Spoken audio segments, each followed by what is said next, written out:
Right, hello, and we are back with the second part of Alekhine's Defence from Dr. Dave Regis's openings repertoire. And Alekhine's Defence, if you've seen the last video, you'll know, is this from black, tempting white into pushing the pawn forward. And the idea is white will build up a big pawn structure and black will try to undermine it from the sides and from the centre. Fine, it's quite playable for black. But we're going to see some more examples of where white triumphs.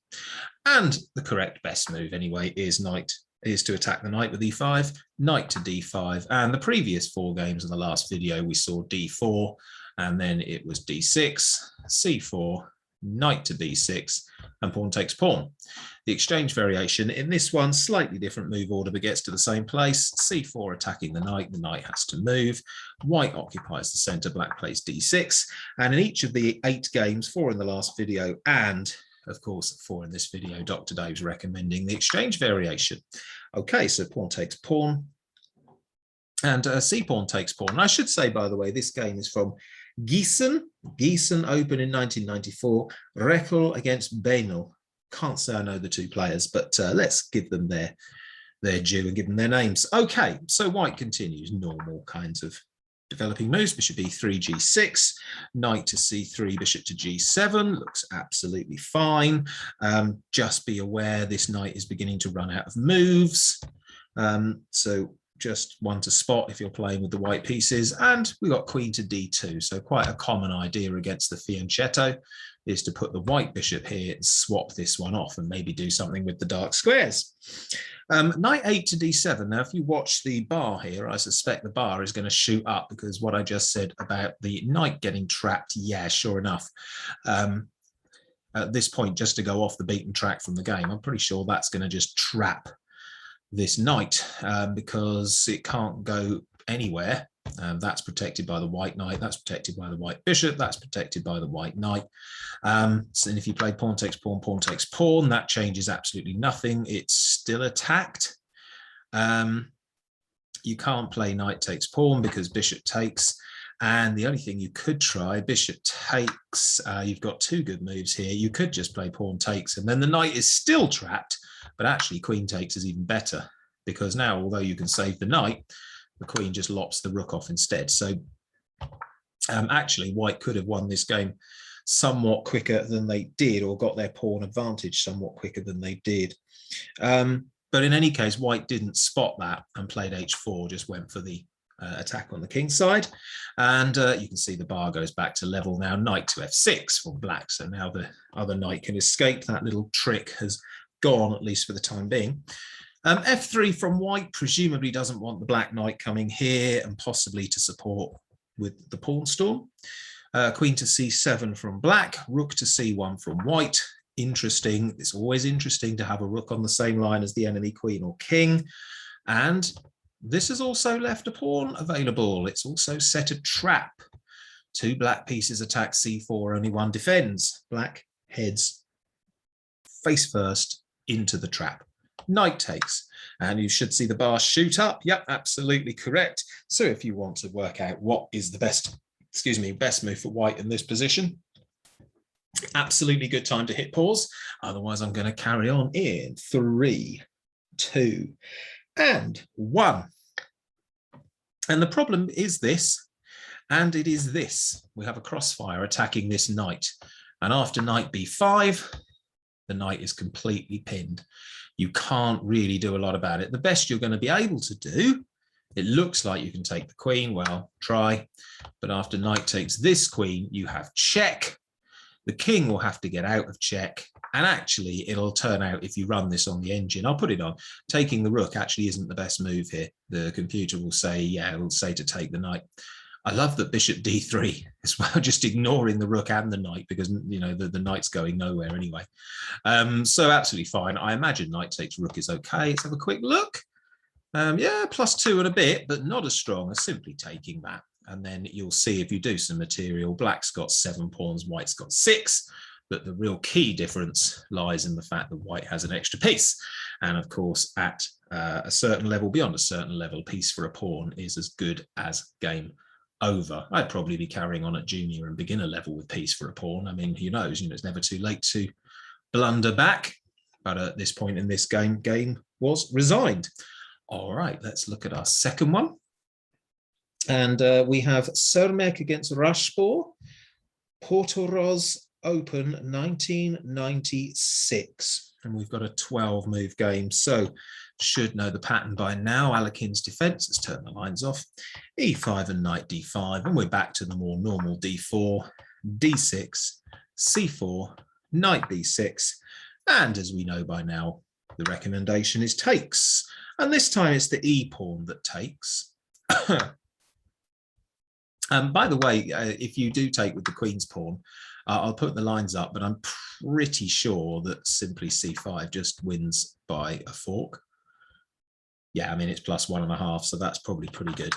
Anyway, yeah, don't think anyone's likely to play that. So ED6 in our game, and then normal developing moves, knight to C3, bishop E7, possibly not with the idea of backs, that's cheating, with the idea of coming here, quite possibly. Bishop to D3, more normal developing moves, knight to C6, nothing spectacular here. Knight GE2, we've seen this before, with the possibility that you might now be able to march this pawn up the board after castling with the rook here, is played. Castles from both sides. Knight to b4, so black decides to hit this white bishop, which makes some sense because it looks a bit scary pointing at the king. And white doesn't want to lose the bishop and puts it here. So now both bishops are pointing rather menacingly toward the black king. And furthermore, a bit like in the last game, as Dr. Dave puts it in the text, another c pawn is offered as bait. Yeah, bait indeed. Now this is setting up something a bit nasty. I'm going to put the next black move on the board. Knight takes c4, and you should see the bar disappear up to +3, give or take. Yeah, +3-ish. And once again, if you want to try to work out white's best move here, please press pause now. But if not, we'll be carrying on in 3, 2, and 1. And the point about this is there's a square here that if you could get a queen to it, would clearly be checkmate. And there's an unprotected piece here. So we can fork the two squares, except that queen here doesn't quite work yet because of the knight. So the solution is a3. We kick the knight away. The knight now has to go somewhere. Let's say, I don't know, let's put it back to c6, whatever. It's got to go somewhere, c6. And now we can play queen to d3. And you've got the battery against h7. So the possible threat is queen takes h7 mate. Remember, she's protected by the bishop. And while black's busy protecting that square, perhaps with g6, then you just take the knight. So black's got to do something about the mate. Let's say f5. Let's block it, protected by the rook and the bishop. But now we just take the piece. And once again, as I keep saying, at a certain level, once you're a whole piece down, you're in some trouble and you tend to resign.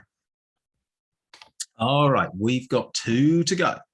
And in this one, we are in Germany again. It's the under-20s, an under-20s championship in Hamburg in 1999. Zimmermann against Sturm. And we've got 12 moves this time. So let's see where we go. So, oops, missed. E4, I completely missed the pawn then. Okay, never mind. Knight f6, e5, knight d5, and d4, d6. So this is mainline, typical stuff. c4 attacking the knight. The knight has to retreat to b6. Takes as recommended. And in this game, we've got c takes d6. Bishop to e3. This is standard stuff. You've seen this a few times if you've been following the previous video on this one. Whoops, that's a pawn. I want to play knight to c3, g6. And in this game, white plays d5. And this is kind of cool because when this knight moves, you might now have the use of this square for the bishop before black can get their bishop onto that diagonal. So that looks like quite a good idea. I'm guessing that's what white had in mind. Evidently, this knight has to move, so knight to e5. And yeah, I was right. Sure enough, next move, bishop to d4, because now this knight is pinned. Even if you play the bishop here, you're still in some trouble, I presume, after f4, because the knight, if the knight moves, bishop takes bishop. So yeah. So bishop to d4 is played, rook to g8. Yeah, black breaks the pin by moving the rook, but now the question is where you're going to castle, and clearly the computer has decided that's not good news for black. We can go back in a minute and see what it says black should play. In our game, c5 is played, attacking the other knight. And of course, if you play pawn takes pawn, then bishop takes knight. So this is like hitting the defender of, oh yeah, pawns move like that apparently, hitting the defender of the knight. So black's got no choice but to move, and knight b to d7. And at this point, Dr. Dave invites you to find the best move, the winning move.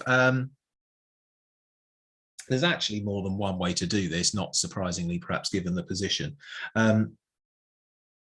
Yeah, so if you want to pause, feel free to do so, and I will carry on with the best two moves, actually. Dr. Dave gives two in 3, 2, and 1. And actually, yeah, there's two. The first is f4, simply attacking the knight, because none of the possible retreat squares are actually available. They're all attacked by white pieces, so that's actually good enough. But the game itself actually went bishop to b5, which isn't quite as good, but it's still +1 and a bit, +2, give or take. Queen to c7, black played a move, and then white played f4. So it's just delayed by one move, whatever. But yeah, okay. By the way, yes, I did want to just pop back there, didn't I? Because if we remember, at this point after d5, computer's saying bit of an advantage to white, but not, you know, not game-endingly. 0.8 is still, you know, slight advantage, but nothing too appalling. F4, why is F4? Oh, okay, yes, so F4 now doesn't quite work because the knight has an escape square. Queen takes knight, no good because of the bishop. So anyway, still a slight advantage to white, but the computer's probably going to always, going to say that in the Alekhine defense, because computers really like space advantages. So that would make some sense. Okay, we have one more to go on the Alekhine defence, and we are in the Republic of Ireland, the Irish Championship from Dublin in 2003. And we've got O'Donovan versus Bennett. Game ending in 13 moves. Okay, let's see where we go. So e4 by now, say it with me, knight f6, e5, knight d5, d4, d6, c4, knight b6, and the exchange variation as recommended takes, and this time c-pawn takes, knight c3, g6, bishop e3, should be recognizing the patterns, bishop g7, rook c1, all stuff we've seen before, castles, b3 is played, so a little bit more support for this square.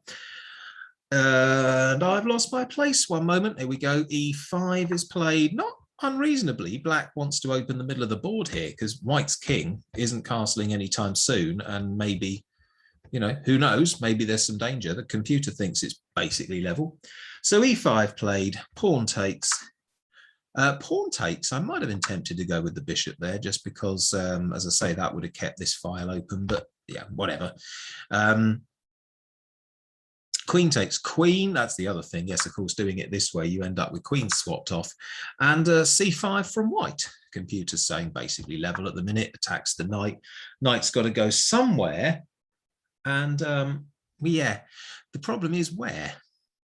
Now, in our game, knight to d5 was played. And you can see from the bar, this is not going to do the trick. Why isn't it going to do the trick? So if you'd like to hit pause at this point and work out white's next move, feel free. Otherwise, we'll go for it in 3, 2, and 1. And the thing is that the knight is lined up to an unprotected rook. So we can pin the knight.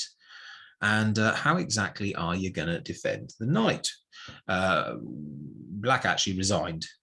In the real game, you can try to defend it. We'll just put the lines on so you can follow this yourself if you wish. You can try to defend it with bishop e6, but what do we do when we know that a piece is pinned?